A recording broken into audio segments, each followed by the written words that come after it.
देखिए यहाँ पर इलेक्ट्रॉनिक विन्यास करना सीखेंगे। अब बाउ के नियम के अनुसार इसको n+l का नियम भी बोलते हैं। इसके अनुसार इलेक्ट्रॉनिक विन्यास क्या होता है, बढ़ती हुई ऊर्जा के क्रम में। देखिए 1s 2s 2p 3s 3p 4s 3d 4p 5p, यहाँ तक आप अगर याद कर लेते हैं, ठीक है, तो इतना में क्या है, काम चल जाता है। और ये आगे का है, अगर ज़्यादा नंबर दिया है इलेक्ट्रॉनिक विन्यास करना है तो इसको याद कर सकते हो, या फिर इस तरीके से लिख करके याद करते हैं। इसमें n का मान क्या होता है, 1 है, इसमें 2 है, दोनों में 3 के लिए है, ये 4 के लिए है, ठीक है, और ये 5 के लिए है, इस 6 के लिए। इतना में क्या रहता है, कॉपी रहता है, 7 के लिए है, ठीक है। तो इसमें क्या होता है, तिरछे इस तरीके से होता है, 1s 2s 2p 3s 3p 4s 3d 4p 5s, ऐसे तिरछे जाता है, ठीक है, इलेक्ट्रॉन। तो यहाँ पर मैंने सीरीज़ लिख दी है, इसमें से आप याद कर सकते हैं। जैसे देखिए अब यहाँ पर याद रखना, इलेक्ट्रॉनिक विन्यास करते हैं तो s में कितने इलेक्ट्रॉन भरते हैं, 2, ठीक है, p में 6, डी में 10 इलेक्ट्रॉन भराता है और एफ में भराता है 14 इलेक्ट्रॉन। इतना याद रखना।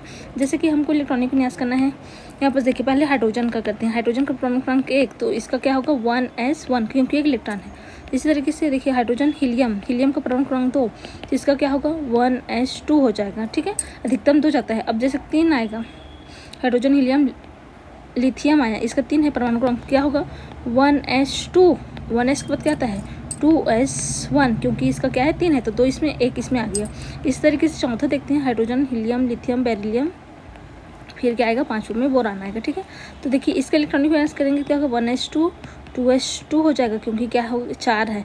इसका जब करेंगे तो 5 है, तो 1s2 2s2 और नेक्स्ट लाइन क्या आएगा 2p आएगा, तो 2p1, क्योंकि 5 है। इस तरीके से आगे। और अगर छठवां नंबर देखिए, कार्बन का 6 होता है, तो 1s2 2s2 और 2p कितना होगा 2 हो जाएगा, ठीक है। इसी तरीके से आगे और करेंगे।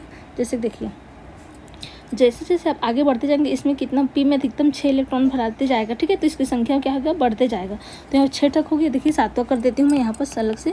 देखिए 7वां कितना होता है, कार्बन नाइट्रोजन, ठीक है, नाइट्रोजन का कितना होता है 7 होता है, तो 1s2 2s2 और 2p कितना आएगा 3 हो जाएगा, 7 है तो। और 8वां नंबर देखिए ऑक्सीजन का 8 होता है, तो 1s2 2s2 2p 4 होगा, ठीक है। फिर 9वां नंबर देखिए नाइट्रोजन ऑक्सीजन फ्लोरीन फिर नियॉन होता है, ठीक है। तो यहाँ पर क्या हो गया 10वां नंबर 9, फ्लोरीन का 9 होता है, तो 1s2 2s2 और 2p कितना हो गया है 5, ठीक है, तब 9 इलेक्ट्रॉन हो गया। देखिए 5 6 7 8 9, नियॉन का 10 होता है, तो 1s2 2s2 और 2p कितना हो जाएगा 6, ठीक है, क्योंकि 10 इलेक्ट्रॉन, तो 10 इलेक्ट्रॉन हो गया। अब देखिए 11वें नंबर में आएंगे, तो देखिए फ्लोरीन नियॉन, ठीक है, फिर यहाँ पर सोडियम का होता है 11 परमाणु क्रमांक, 1s2 2s2 2p 6 होगा। यहाँ पर कितना इलेक्ट्रॉन रहे 2p 6 होगा, तो 10 इलेक्ट्रॉन होगा, लेकिन 11 होगा तो 1s 2s 2p 3s आता है इसके बाद, ठीक है। तो 3s में कितने इलेक्ट्रॉन जाएगा 1 इलेक्ट्रॉन, अधिकतम कितना जाता है 2। सोडियम के बाद देखिए 12 नंबर सोडियम, मैग्नीशियम का 12 होता है, तो यहाँ क्या होगा 1s2 2s2, ठीक है, 2p कितना होगा 6 होगा और 3s कितना होगा 2 हो जाएगा। अब जैसे आगे करते हैं 13 नंबर में सोडियम मैग्नीशियम एल्यूमिनियम का होता है 13, ठीक है, तो 1s2 2s2 2p 6 और 3s 2 के बाद क्या होगा 1s 2s 2p 3s 3p होता है, ठीक है।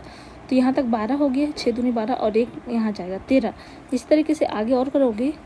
14 नंबर देखिए सोडियम मैग्नीशियम एल्यूमिनियम सिलिकॉन का होता है 14, तो यहाँ पर क्या होगा 1s2 2s2 2p 6 3s2 और 3p कितना होगा 2 हो जाएगा, क्योंकि 14 इलेक्ट्रॉन हो गए ना, 2 2 4 6 10 2 12 13 14 इलेक्ट्रॉन।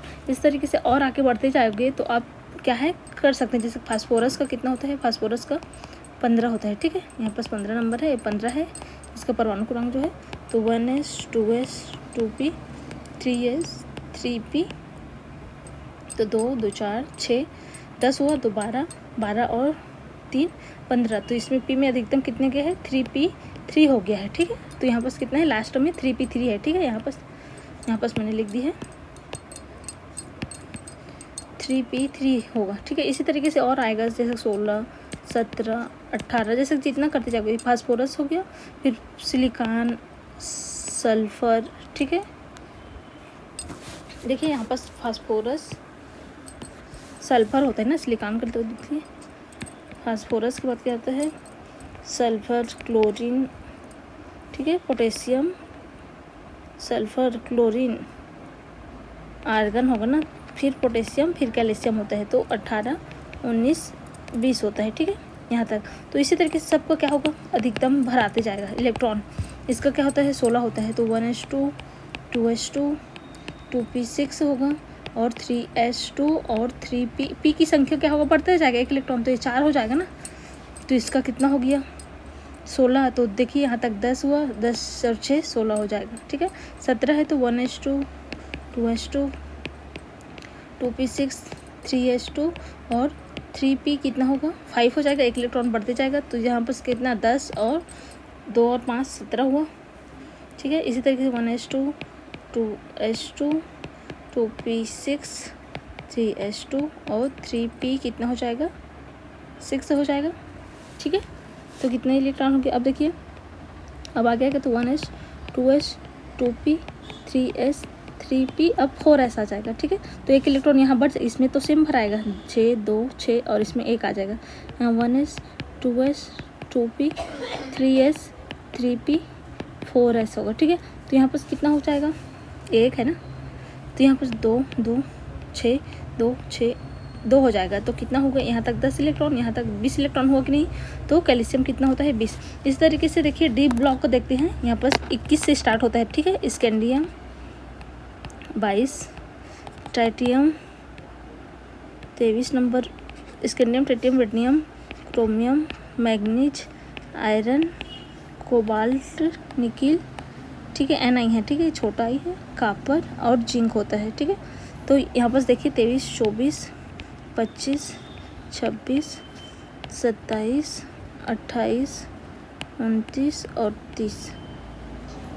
यहाँ क्या होगा, 21 होता है, ठीक है। तो 1s, 2s, 2p, 3s, 3p, 4s, 3d में जाएगा, ठीक है। तो यहाँ तक क्या होगा, इसमें 2, 2, 6, 2, 6, 2 और इसमें 1 आएगा, ठीक है। इसी तरीके से इसका करेंगे ना तो ये पूरा सेम रहेगा, यहाँ 3d 2 हो जाएगा, ठीक है। ये पूरा सेम उतारते जाना, मैं यहाँ लिख दे रही हूँ।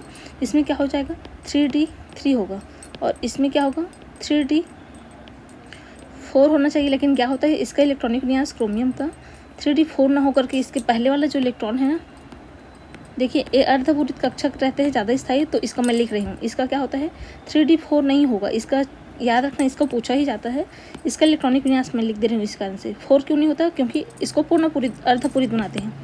तो 1s, 2s, 2p, 3s, 3p, 4s, 3d होता है, ठीक है। तो इसमें 2, 2, 6, 2 इलेक्ट्रॉन, इसमें 6 इलेक्ट्रॉन, इसमें 2 बनना चाहिए, लेकिन इसमें 1 भराते हैं और इसमें 5, क्योंकि जो अर्धपूरित कक्षक है 1 इलेक्ट्रॉन चढ़ गया, मतलब ये 5 भरा है। डी में अधिकतम क्या होता है, 10, मतलब ये अर्धपूरित क्या होते हैं, अर्धपूरित और पूर्णपूरित ज़्यादा स्थायी होते हैं। तो इसको पूछा ही जाता है, क्रोमियम का याद रखना इंपॉर्टेंट है, ठीक है। इसी तरीके से बाकी का आप लिखना, 1s, 2s, बाकी का सेम रहेगा ना। यहाँ पर क्या होगा, लेकिन 4s2 हो जाएगा और 3d 5 ही रहेगा, ठीक है। इस वाले लाइन में इसका मैग्नीज का ये पूरा सेम रहेगा। फिर आयरन का भी सेम रहेगा पूरा, 4s2, 3d कितना होगा, 6 हो जाएगा, ठीक है।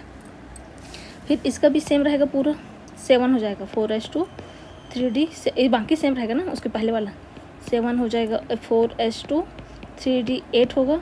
और यहाँ पर जो कापर का होगा, इसमें क्या होगा, 4s1 और 3d 10 हो जाता है। सेम इसी तरीके से इसका एक इलेक्ट्रॉन क्या होगा, 10 है, मतलब क्या है, ये पूर्ण पूरित है ना, तो 4s2 में से एक इलेक्ट्रॉन इसमें जाता है पूर्ण पूरित, तो स्थायी होने के कारण इसका इलेक्ट्रॉनिक विन्यास क्या होता है, ऐसा हो जाता है। बाकी सेम रहेगा इधर, 1s, 2s, 2p, 3s, 3p, ठीक है, और 4s, 3d ऐसा रहेगा। तो इसमें 2, 2, 6, 2, 6, ठीक है। बाकी ये याद रखना, 4s1, 3d 10 होता है।